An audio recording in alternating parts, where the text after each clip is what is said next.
শীতকাল মানেই তো পিকনিক, আর নতুন বছরের শুরুতেই আমরা পিকনিক করব বলে ডিসাইড করি। তাই আজকে আমি আমার সাঙ্গপাঙ্গদের সাথে চলে এসেছি পিকনিকের বাজার করতে। বাজার হবে কতটুকু তা জানি না, তবে আমরা এত বড় একটা ব্যাগ এনেছি।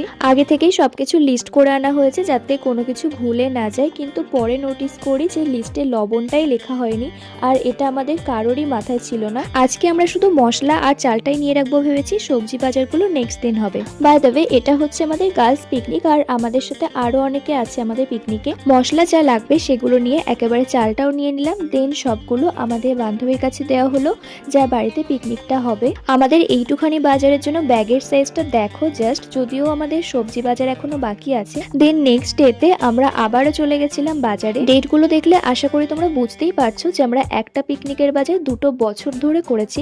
আসলে আমাদের যেদিনে পড়া থাকে আমরা ফেরার পথেই বাজারটা করে আনি। ভিডিওটা দেখে কিন্তু কেউ ভেবো না যে আমরা চুরি করছি, আসলে দোকানের কাকুই আমাদের দায়িত্ব দিয়েছিল যে বস্তা খুলে আলুগুলো বেছে নিতে। আমি যে লাস্ট কবে বাজার করতে এসেছি সেটাই আমার মনে নেই, পিকনিকের জন্যই আমার এই বাজারে আসা, না হলে আমি একদমই বাজার করতে পারি না। আমার তো মনে হয় আমরা পিকনিকের থেকে বাজার করতে এসেই বেশি মজা করেছি। সো দেখা হচ্ছে আবার পিকনিকের ভিডিও নিয়ে, বাই।